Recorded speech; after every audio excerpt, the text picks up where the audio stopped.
In a bakery at 4:30 every morning, a black female baker quietly leaves a sweet pastry and a cup of coffee on the bench where an elderly homeless man sits in silence.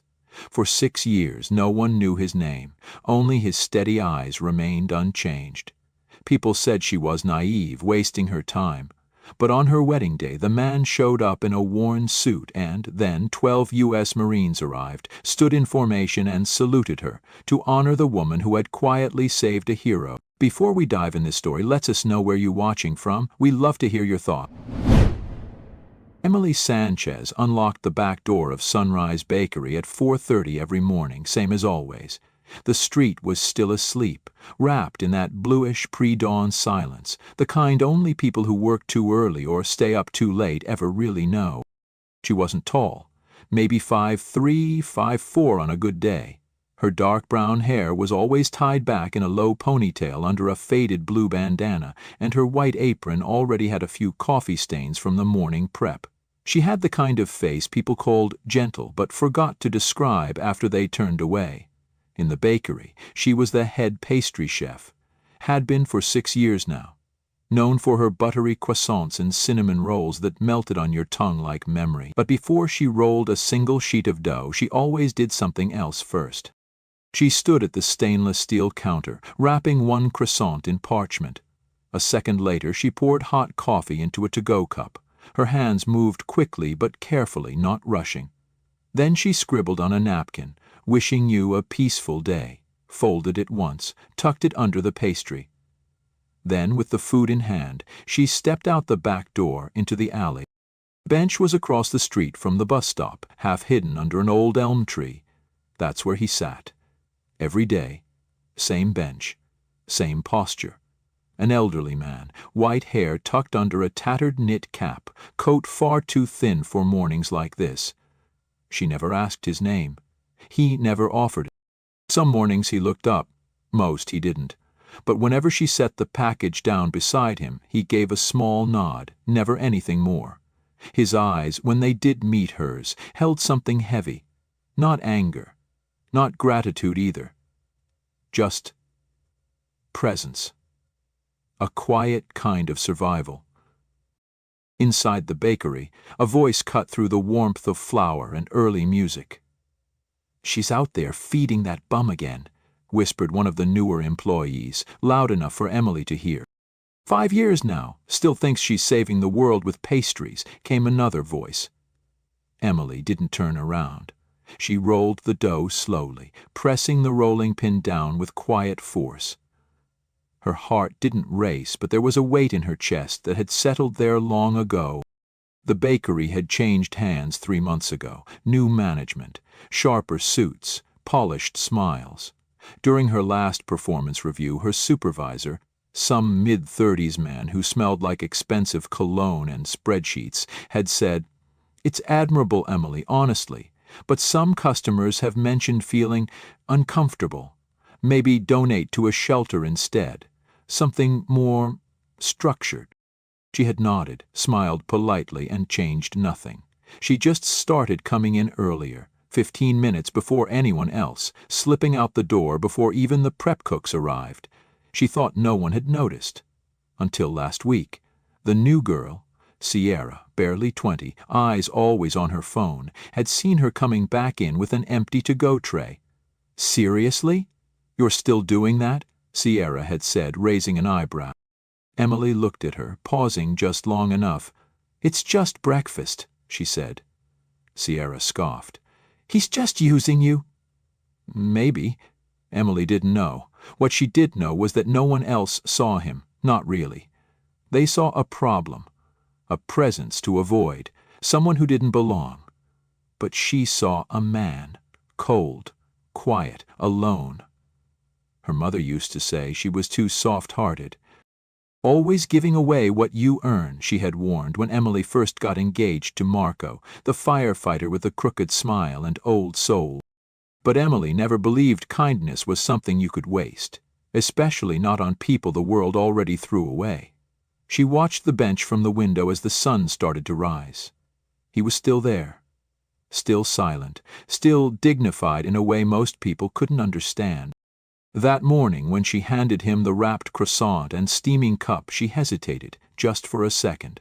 Their eyes met, hers full of routine compassion, his carrying something new, something that almost looked like anticipation. But he said nothing, and neither did she. Then she turned and walked away, footsteps soft on the pavement.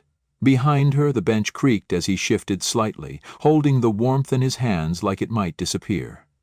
And inside the bakery, someone whispered again. "Poor thing, thinks she's making a difference."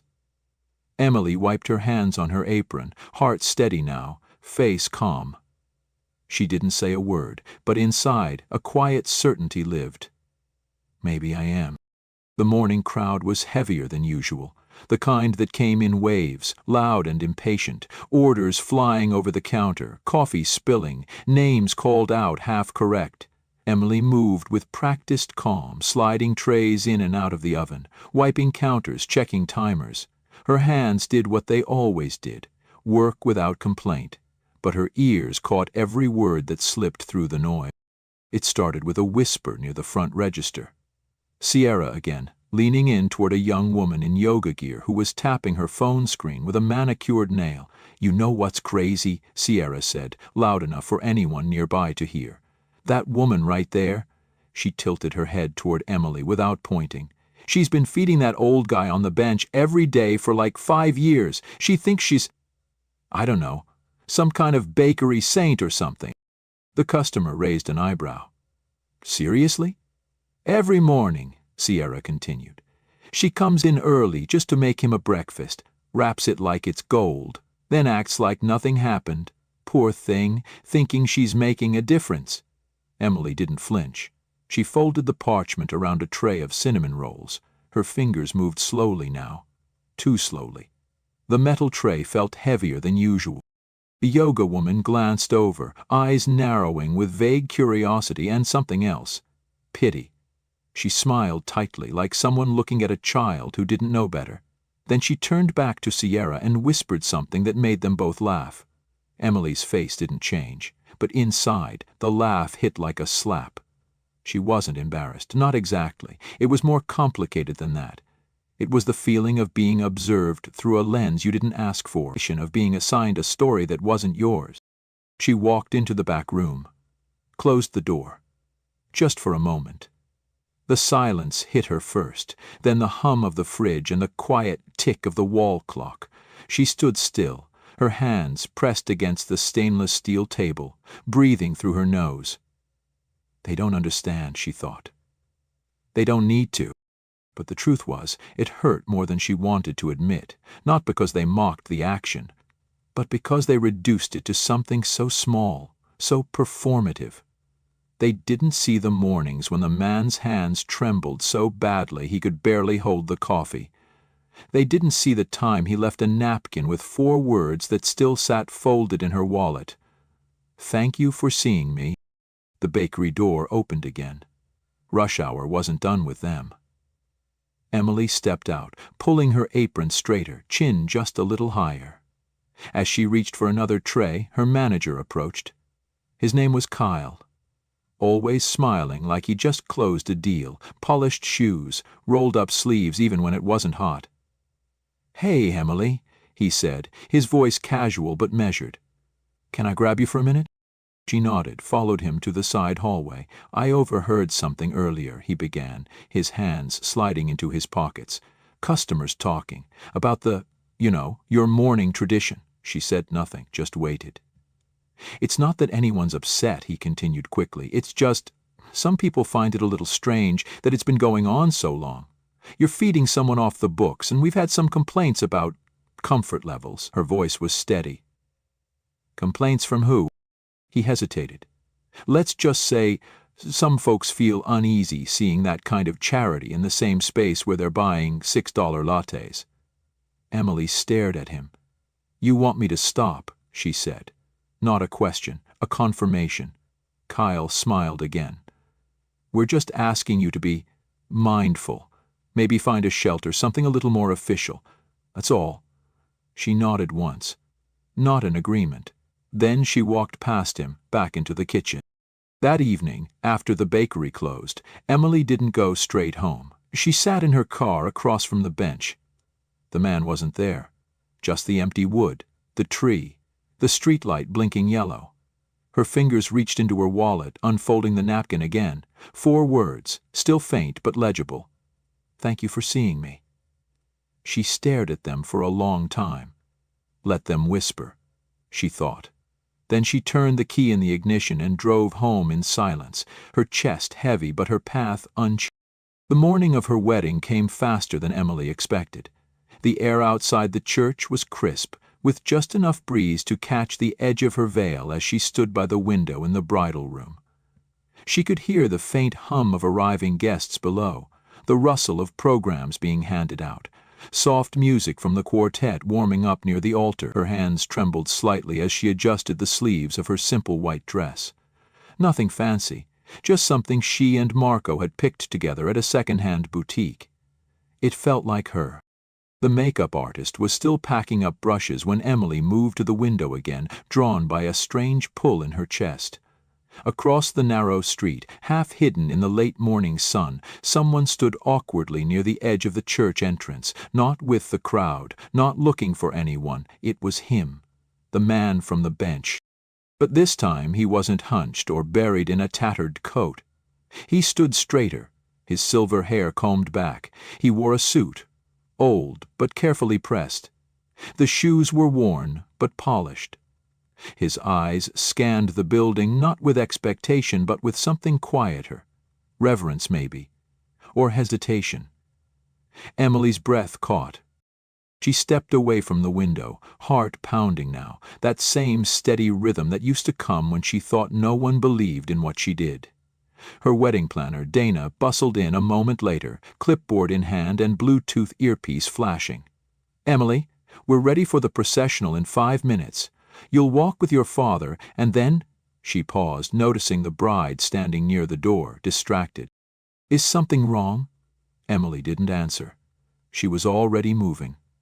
Gathering her skirt in both hands, she stepped past Dana, past the flowers and mirrors and checklist, out into the corridor. "Emily, where are you going?" Dana called behind her. "I need a minute," she said without stopping. She crossed the marble-floored foyer, ignoring the shocked expressions of guests who turned as they saw the bride appear alone, moving quickly toward the main entrance. Murmurs spread like ripples in water. Some guests whispered loudly. "Is that the homeless man from the bakery?" one woman said. "Don't tell me she invited him," another muttered, tone thick with judgment. Emily reached the doors and pushed them open. The light poured over her dress as she stepped outside. The man turned toward her, surprised, and for a moment he looked unsure, like he might leave, but she kept walking. Slow now, measured. When she reached him, she didn't speak right away. She took in every detail. The way his hands trembled slightly at his sides, the fact that his coat had been brushed, the knot of his tie, imperfect but careful. His eyes, those same eyes she had seen every morning, were filled with something she had never seen before. Emotion. Clear, raw. "I remember your eyes," she said softly. He smiled, lines deepening across his face. "I remember every morning you looked at me like I was still human." Then, as if nothing else in the world mattered, Emily stepped forward and wrapped her arms around him. She held him tight, not politely, not awkwardly, but fully, like you would hold someone who had carried a weight for too long. Inside the church, gasps rippled through the pews. Dana stood frozen near the foyer. Emily looked back toward the entrance, her voice steady now. "This man is my guest." Before anyone could respond, the low rumble of tires over gravel broke through the awkward silence. 12 black vehicles pulled up in perfect order. Doors opened in unison. 12 men in full marine dress blues stepped out. Their shoes gleamed, hats straight, faces unreadable. They moved quickly but silently, forming 2 lines facing each other, leading from the church entrance to the altar. The crowd inside turned to stone. The lead Marine stepped forward. Captain Duncan. His nameplate caught the sun.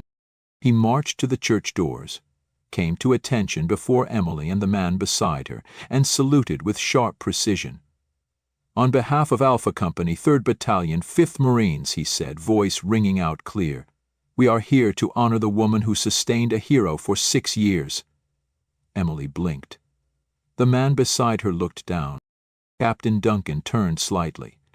"This is Sergeant Victor Hale. He saved 9 Marines during an ambush in Fallujah in 2004. After losing his wife and daughter in a car accident in 2016, he withdrew from society. He never used his veteran benefits, never revealed who he was." The silence among the guests was absolute. A man who had once been whispered about as an eyesore was now standing at the center of a military honor line. Victor's voice broke through, gently. "I didn't want to be a symbol," he said. "I just wanted to disappear. But you wouldn't let me. Not by force, not by words, just by seeing me." Emily held his hand, her eyes shining. "You came here today for cake?" she asked, her voice catching. He shook his head. "I came to repay a debt," he said. Then he looked toward the Marines. "I didn't tell her who I was. She didn't need to know, because she already treated me like someone worth remembering."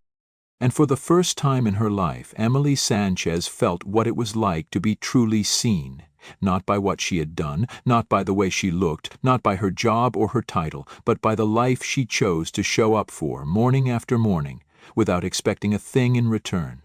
The hush inside the church was unlike anything Emily had ever felt. Not the silence of awkwardness, not the stillness of uncertainty. It was the kind that settles over a room when something sacred is unfolding, something no one saw coming but everyone somehow needed. Captain Duncan stood tall, his hands behind his back, eyes straight ahead. "Sergeant Hale carried me 4 blocks, under fire after I took shrapnel to both legs," he said. His voice was even, but the strain behind it was unmistakable. "Then he went back 8 more times for others. He saved us, every last one of us, and when we came home to awards and parades, he just disappeared." Victor stood quietly beside Emily, his gaze on the tiled floor, as if uncomfortable with the weight of his own story now being spoken aloud. Duncan continued, his tone tightening. "He never claimed his silver star, never even told anyone his name, until today." Another Marine stepped forward, carrying a wooden shadow box. Inside was a medal, tarnished but untouched, and an old photograph. Duncan took it, turning it gently to face the guests. "This," he said, "was taken seconds after he saved my life." The photo showed a much younger Victor, his arms wrapped around a bloodied soldier, determination etched into his face. "I didn't even know it existed until 2 weeks ago, when he reached out to me and told me he wanted to come to a wedding." Emily's throat tightened. "You told him?" Victor nodded. "I heard you mention it to a customer. I kept the date." He looked at her then, more directly than ever. "It's all I had left to give." Duncan took a step back. "Miss Sanchez," he said, raising his hand once more in salute, "you gave more than breakfast. You gave this man a reason to keep waking up, to feel visible, to remember that someone in the world saw him as something other than a ghost." The Marines behind him moved as one, forming 2 parallel lines. They stood at attention, forming an honor guard that stretched from the church doors to the altar. One by one they turned and saluted Emily, 12 white-gloved hands lifted in perfect synchronization. No fanfare, no commands barked, just silent, solemn honor. Emily didn't move at first. Her heart pounded. Her fingertips tingled. Every memory from the past 6 years rose in her chest like a tide. Each morning she wrapped a croissant, each note she wrote without knowing if it made a difference, each whisper behind her back, each sideways glance. She had never needed recognition. But standing there now, surrounded by a formation of disciplined dignity, she felt something deep and wordless unlock in her chest. Behind her, someone cleared their throat.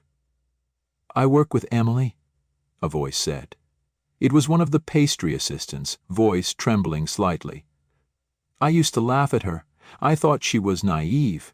But she came in early, paid for those pastries herself, every day." Another voice added, "She never talked about it, never bragged. We teased her, I teased her." A guest rose, an older man in a charcoal suit. "We're not just watching a wedding today," he said. "We're witnessing something holy." Victor turned toward Emily, both hands shaking slightly as he reached for hers. "I didn't want to be here to make a scene," he said, voice rough with age and something deeper, "but I couldn't let you marry without knowing you saved me." Tears gathered in the corners of Emily's eyes. "I didn't do anything special," she whispered. He smiled softly. "Exactly, and that's why it meant everything." From the back of the church, Marco finally stepped forward. He had been silent through it all, hands clasped in front of him, eyes locked on the woman he was about to marry. He approached Victor, then extended his hand. "Sir," he said with deep respect, "it would be an honor if you'd walk Emily down the aisle today." Victor hesitated. Emily looked at him, giving a small nod, eyes full of quiet permission. "You don't have to," she said. But Victor straightened his shoulders. "No," he said, "steady now. I think today I do." As the guests rose to their feet, the organ swelled gently. Victor took Emily's arm. Together they walked between the Marines, each one bowing his head slightly as they passed. The whispers had stopped. The judgment had evaporated. In its place was awe, respect, and the unmistakable feeling that, for once, the right people were being honored for the right reasons. The honeymoon was simple, just a few days in a quiet coastal town 2 hours from San Diego. No grand flights, no expensive resorts, just Emily and Marco walking hand in hand along beaches where the waves whispered instead of crashed. But when they returned home, Emily didn't go back to the bakery. She gave her notice in person. Kyle nodded like he understood, though he didn't. Sierra looked confused. "You're leaving just like that?" she asked. Emily only smiled, boxed up her apron, and left the keys on the counter. 3 weeks later, a handmade wooden sign appeared on a corner lot near an old veterans' housing complex. It read, "The Quiet Table. Breakfast served. No questions asked." There were no advertisements, no press releases. Emily and Marco used what was left from their wedding gifts and savings to rent the tiny building and fix the plumbing. Marco built the counter by hand, sanding every edge until it felt warm and smooth. Emily picked the chairs. Nothing matched, but each was sturdy and clean. The table itself sat near the back window, long and low with enough room for 10. No forms to fill out, no IDs required, just coffee, warm food, and silence if that's what you needed. Veterans began to appear, first one, then two. By the second week there were 5 regulars. Some spoke, most didn't. One man left a photo of his unit taped under the table. Another brought flowers from the VA garden and left them near the coffee urn. Each morning, Emily arrived early, just like at the bakery, and baked enough for everyone. Cinnamon rolls, biscuits, some days scrambled eggs with herbs from Marco's backyard patch. Victor never showed, but each month, on the dot, a postcard would arrive. Always handwritten, always the same 5 words. "Every breakfast is a salute." No return address, just postmarks from new cities, Reno, Nashville, Boise, Santa Fe. She kept them pinned on a corkboard behind the counter, along with a napkin that started it all. "Thank you for seeing me." One morning, 6 months after the Quiet Table opened, a news crew appeared outside. Someone had tipped them off. The reporter, young and bright-eyed, introduced herself to Emily with a smile that tried too hard. "We'd love to interview you," she said, mic in hand. "This place is amazing. Your story is inspiring." Emily shook her head. "Talk to them," she said, gesturing to the men and women quietly eating at the table. "It's their story." The reporter blinked. "You don't want to say anything?" Emily smiled gently. "Kindness doesn't need a headline." The reporter looked around, then slowly packed up. The story never aired. Emily didn't mind. On difficult days, when donations ran short or supplies didn't arrive, Emily thought of the church, of 12 men in perfect formation, of Victor's quiet voice saying, "I think, today I do." And that was always enough. On the first anniversary of the wedding, she and Marco unlocked the doors to find 12 men waiting outside. This time they weren't in dress blues. Just jeans, polos, simple jackets. Each held a single flower. Captain Duncan stepped forward. "We'll be rotating through here," he said. "Cooking, serving, cleaning. This place, it matters." Emily nodded, too moved to speak. Over time, word spread, not through media but through people. Veterans from other cities sent letters. Some stopped by when passing through. A few left tokens, a medal, a letter, a dog tag. Nothing flashy, nothing that needed explaining. Emily kept her routines. She baked every morning. She wiped the tables herself. She greeted each person by name once they were ready to share it. And above the counter, right next to Victor's napkin, she hung a small wooden plaque with one sentence carved into it. "Everyone who sits at this table has a story worth knowing." By the time winter came again, the bench across from the bus stop stood empty. The bakery had a new head chef. The world moved on, as it always does. But at the quiet table, every morning still began the same way, with warmth, respect, and the quiet knowledge that the smallest kindness can echo louder than any speech, any ceremony, any medal. Because some heroes don't wear uniforms, some just carry breakfast and show up. Join us to share meaningful stories by hitting the like and subscribe buttons. Don't forget to turn on the notification bell to start your day with profound lessons and heartfelt empathy.